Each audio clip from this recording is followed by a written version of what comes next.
it to me, I do it to you. How do you do what you do to me?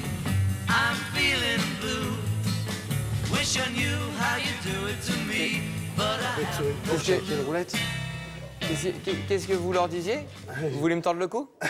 Non, non, C'est ça? attends, nos pauvres. Non. Non, Bon. surtout Bon. pas. Le poivre. Le poivre. Alors écoutez, vous aviez déjà dans vos placards, et ce depuis quelques temps maintenant, petite collection de vinaigres. Généralement, on a 1, 2, 3, 4, 5 vinaigres dans nos placards. Oui. Puis ensuite, ça a été le tour des huiles. Alors on a eu aussi une huile, puis deux, puis trois, alors bien sûr. Et maintenant, on se retrouve comme ça, quand on ouvre les placards, même de personnes qui ne sont pas forcément de bons cuisiniers, on se retrouve comme ça avec plusieurs vinaigres, plusieurs huiles. Récemment, carrément, du sel, en veux-tu, en voilà. Oui, pareil, aromatisé, aromatisé, de la fleur, pourquoi ça. Alors l'Himalaya, la fleur de sel et patin. Qu'est-ce qui nous manquait? Les poivres.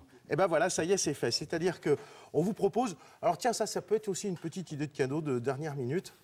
Offrir comme ça une petite collection de poivres. Le problème, c'était de pouvoir les utiliser, d'avoir la bonne destination pour chaque épice, et puis surtout de ne pas se traîner à chaque fois un moulin pour avoir comme ça 10, 15, 20 moulins pour avoir nos poivres ou nos sels. Oui, c'est ça. Et ben, il y a quelqu'un qui a été un petit peu plus malin. Pas que ça à faire. Hein. Pas que ça à faire. Au four et au moulin. Exactement, bien sûr. Ça, écoute, je voulais le faire. Je me suis dit, oh, je vais attendre un peu. C'est fait, c'est fait.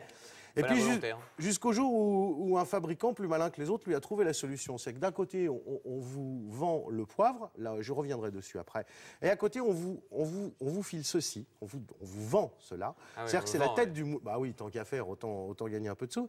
On vous vend la tête du moulin et comme ça vous pouvez passer de pot en vissant la tête du moulin sur le flacon. Et puis bah hop, après vous moulinez et vous obtenez comme ça votre petit poivre moulu minute. Pourquoi moulu minute? Tout simplement parce que considérez que le poivre qui est moulu fraîchement va développer comme ça et donner toute sa saveur et tout son bon goût, alors qu'effectivement les poivres moulus d'avance ont tendance un petit peu à s'éventer. Voilà. Ça c'est quoi? C'est sel et poivre? Oui, ça c'est sel et poivre. J'y reviens. Alors quelles sont les tendances? Toutes les tendances sont possibles maintenant parce qu'une fois que vous avez le petit appareillage nécessaire, on va dans l'exotisme le plus total. Là il y en a deux, c'est ceux sur lesquels j'ai mis les petits moulins, sont deux poivres. Vous avez le poivre de Sichuan qui se trouve ici, que quand même vous commencez un petit peu à connaître parce que les rayons, que ce soit dans les grandes surfaces ou chez les petits détaillants, les rayons produits exotiques sont de plus en plus importants. Le poivre de Sichuan, c'est très particulier. Vous connaissez un petit peu le poivre de Sichuan, très parfumé, peu poivré contrairement à ce qu'on pourrait penser. Ça marche absolument fabuleusement sur tout ce qui est glace et dessert. Tiens, tu veux regarder ma main? Voilà. Voilà. Glace. Viens sentir pour éternuer. Tiens, non mais juste le... Vous êtes prêts au son à entendre un grand Vous êtes prêts les gars? On va se dégager les sinus, nous. Ah oui. Hein? Alors ça, sur une glace ou sur un sorbet, c'est absolument divin. À côté, le poivre de Pondichéry. Je regarde dessus pour pas me tromper. Poivre de Pondichéry. Alors là, c'est un petit peu différent. C'est un poivre qui est un petit peu plus poivré, mais qui reste aussi très parfumé. C'est absolument génial. Vous imaginez? Très parfumé celui-ci. Très parfumé. Ça, bon, c'est une utilisation. Vous avez... il a un goût d'anis presque. Vous avez le poivre long. Regardez, le poivre long, il est là. Tenez, dans la petite coupelle, il se trouve ici. Voilà, je vais vous le montrer. Voilà, regardez, il est là. Voilà, le poivre long. Ça, c'est absolument fabuleux sur tout ce qui est viande grillée. On dirait des chatons. Ah oui, exactement, on dirait des chatons. Regarde, tiens, vas-y, prends-en un. Alors... Pareil, hein, là aussi, vous faites... L'apéritif. À l'apéritif, tu prends un morceau de pain. L'astuce, quand vous utilisez ce genre d'épices, alors là, toutes les folies sont possibles. Hein. L'astuce, quand vous avez ce genre d'épices, le poivre n'est pas un élément qui cuit. Donc c'est généralement quelque chose que l'on rajoute à la fin. C'est-à-dire qu'on en met un tout petit peu au départ pour ne prendre que l'exemple de la viande. Vous en mettez un tout petit peu au début de la cuisson. Et puis quand vous sortez la viande, vous la laissez reposer.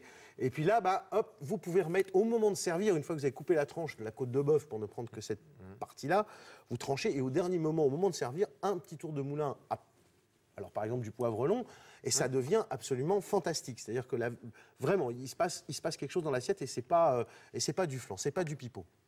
Bon, après ça, tous les poivres comme ça s'étalent. Hein. On va pas vous donner pêle-mêle. Il y a les baies roses, il y a les poivres verts de l'autre côté. Tout est possible. Le côté rigolo, si vous voulez, c'est que vous pouvez comme ça aligner dans votre cuisine 5, 6, 7 poivres. Un ordre d'idée de prix, c'est assez simple. Il faut compter pour une dizaine de variétés différentes avec la tête du moulin. Il faut compter entre 30 et 50 euros selon D'accord, monsieur, c'est une bonne idée cadeau. Hein. Ah, ça, si vous manque un petit truc et que vous avez dans votre famille quelqu'un qui cuisine un petit peu, eh ben, lui offrir ça, ça peut être très sympa. Madame, vous inquiétez pas, ce sera sur Internet. Voilà. Bonne dame, l'adresse. L'adresse. Et si on n'a pas Internet, on téléphone. Et si t'as pas le téléphone, t'écris. Voilà.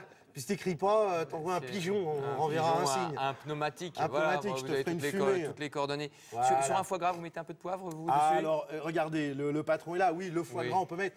Alors, lui disait le poivre de Szechuan sur le foie gras. Ah, c'est sûr. Poivre de Szechuan. C'était le premier que je vous ai fait humer. Nous retiendrons cette idée. Mais voilà, Terminé. parfaitement. Merci. Non, mon c'est bon rigolo David. parce que ça rentre dans la cuisine et maintenant que vous avez la possibilité d'avoir tout ça au pied du fourneau, c'est fabuleux. C'est formidable. Merci, David. Je vous en prie. Bonne journée.